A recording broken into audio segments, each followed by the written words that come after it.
शहतूत जब खा लिया तो उसने आगे हाथ बढ़ाया अपना, ये भी ले स्वाति, उसने बोला, और ले लिया स्वाति ने एक और शहतूत। शहद भी क्या मायने रखता था उसकी मिठास का, ऐसी मिठास थी उस शहतूतों में। अब ये ले आप। इतना कहते हुए उसने हमदा आगे बढ़ाया, केसर और खसखस में डूबा हुआ, इससे आपके बदन को थकावट ना होगी स्वाति, आप सेहतमंद रहेंगी। वो इतना बोला और उठाते हुए उस हमदे को एक छोटी तश्तरी से जब वो ऐसा कर रहा था, बोल रहा था, तो स्वाति की एक चोर नज़र उसका मुआयना कर रही थी। कैसे अपने सगो जैसा लहजा था उसका, अपना ही कोई। ये लीजिए, वो बोला और स्वाति से नज़रें मिलाई, लेकिन स्वाति अब नज़रें चुराने लगी थी उससे। ऐसा लग रहा था स्वाति को जैसे उससे कोई शर्म आ रही हो। स्वाति ने अपनी नज़रें हटाई। फैज़ान ने चुराई नज़रें, बढ़ा दिया हाथ अपना आगे। उसने रख दिया हमदे का एक टुकड़ा उसके हाथ पर। अब आप ये लें स्वाति, वो बोला। अलकश या दूध का ओटा कर जैसे खोया बनता है वैसे ही ये अलकश होता है। इसमें मेवों का चूरा मिलाया जाता है, फिर केसर के संग भुना जाता है इसे। स्वाद में इसका कोई सानी नहीं, आपने ये खाया हो तो बर्फ़ भी आपका कुछ नहीं बिगाड़ेगी। ये बोलकर स्वाति को वो कहने लगा, ज़रा खाकर तो देखिए आपको कैसा लगता है, आपको इसके बाद मालूम पड़ेगा। फैज़ान बोले जा रहा था और स्वाति इधर खाए जा रही थी। उसने इसके बाद कहा, बस अब और नहीं। वो बोली तो उसने कहा, अच्छा ठीक है, मान लीजिए ज़रा सा, हम गुजारिश करते हैं। फैज़ान बोला। होठों पर एक मुस्कान सी तैरी। ले लिया ज़रा सा वो अलकश और रख लिया मुंह में अपने। स्वाति को देखता रहा फैज़ान। एक टक खाते हुए वो बस स्वाति को ही देखे जा रहा था। हैज़ा, तभी उसने कहा, हाँ भाईजान। तो बोलने लगा, शरबत लाएं आप स्वाति के लिए। इतने में ही स्वाति बोल उठी क्योंकि उसका पेट पूरी तरह भर चुका था। उसने कहा, नहीं नहीं, अब कुछ भी नहीं, मुझे कुछ नहीं खाना ना पीना है। फैज़ान कहने लगा, कोई बात नहीं, आपकी रज़ा हमारे लिए हुक्म। वो बोला, अब गिना ले आए हैज़ा, यानी कि हाथ धोने का बर्तन, और वो लेकर भी आ गई।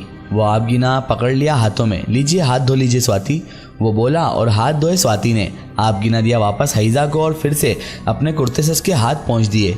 अशूफ़ा ले जाएं स्वाति को, आराम करवाएं इन्हें, वो बोला, और अशूफ़ा जी बोलते हुए उसे उठाकर वहाँ से ले गई अपने साथ। और फैज़ान बैठा गया वहीं पर, आंखें बंद की अपनी आंखों में स्वाति का अक्स छिपाए हुए। उधर स्वाति अशूफ़ा के साथ गई। अशूफ़ा ने उसे लिटा दिया। अशूफ़ा आ गई थी वापस और हैज़ा संग रह गई थी स्वाति। तभी स्वाति ने हैज़ा को आवाज़ दी, हैज़ा। उसने कहा, जी। बोले, स्वाति क्या हुआ, आप वापस कबीले में नहीं गई? तो वो कहने लगी, अब वहीं जाना है, आपके भाई नहीं आते वहाँ पर? स्वाति ने पूछा। तो वो मुस्कुरा दी। हाथ पकड़ा उसने स्वाति का, आपके मारे वो नहीं आते। हैज़ा बोली, आपके मारे मतलब? उसने तो नहीं रोका, फिर क्यों? बैठ गई स्वाति। तभी मैं नहीं समझी, स्वाति उससे बोली, आपको परेशानी ना हो इसलिए भाई वहाँ पर नहीं आते। वो बोली, कैसी परेशानी? स्वाति ने पूछा। तो उसने कहा, वो जगह तंग है, एक कमरा ही मानो, आपकी हया को मायने देते हैं भाईजान, इसीलिए वहाँ पर नहीं आते। अब तो स्वाति और सोचने पर मजबूर कि आखिर ये हो क्या रहा है। देखा जाए तो सही थी, वो जगह तंग भी थी। सच में वो तंबू 8 गुना 10 फीट का ही होगा।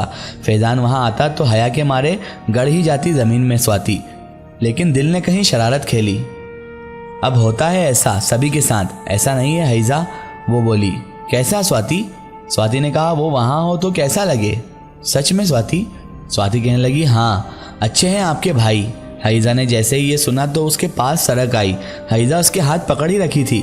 उसका हाथ छोड़ा, उसका चेहरा दोनों हाथ में ले लिया और चूम लिया माथे को। एक बात कहूँ? हैज़ा बोली। तो स्वाति ने कहा, बोलो।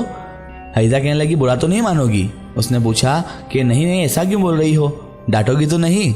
नहीं, बिल्कुल नहीं डांटूंगी बाबा। हैज़ा बोलो तुम। उसने पूछा फिर से और कहा, मुस्कुराते हुए बोला, हमारी कसम बोलो कि आप बुरा नहीं मानोगी। स्वाति का हाथ अपने सर पर रखते हुए हैज़ा ने कहा।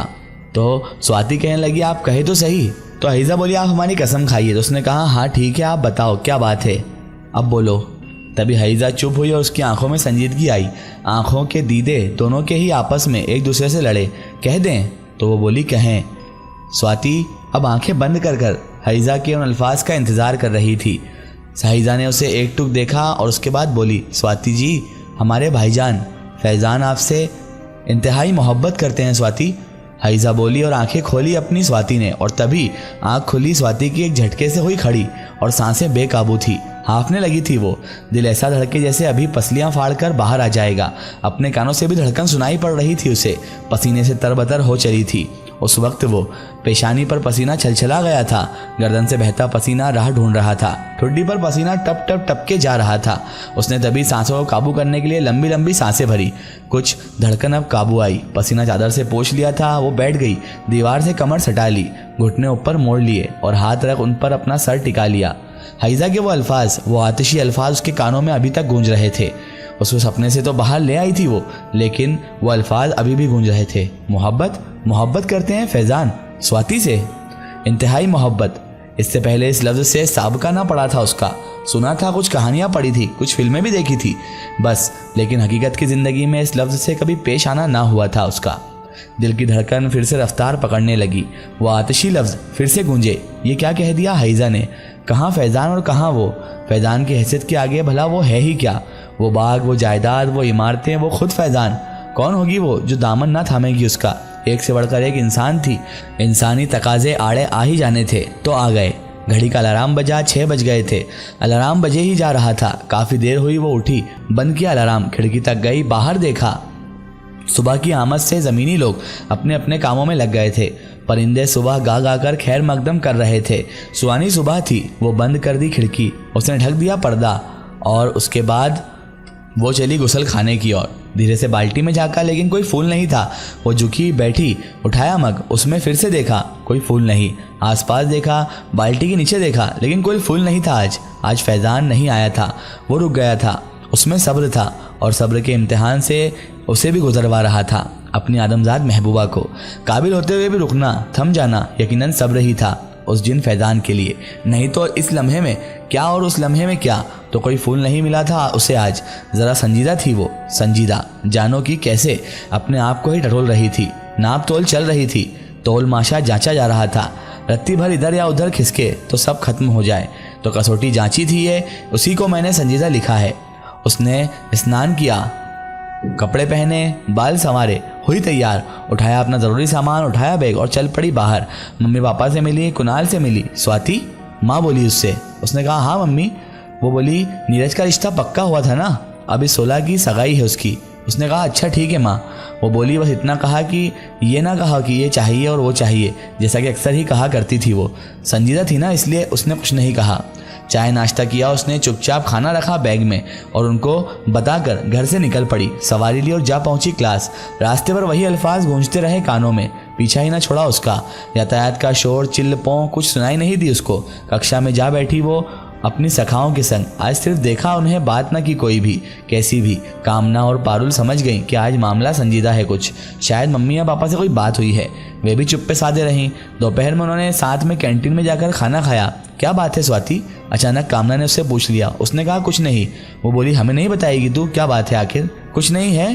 कुछ होगा तो बताऊंगी ना, कुछ है ही नहीं तो कैसे बताऊं? स्वाति ने चिढ़कर बोला। पारुल बोली ठीक है ऐसा मत बोलो, कुछ बात नहीं है तो कोई बात नहीं। खिड़की से बाहर झांका उसने। आज कोई फूल नहीं, कुछ ना बोली किसी से भी। हाथ में पेन और खुली डायरी।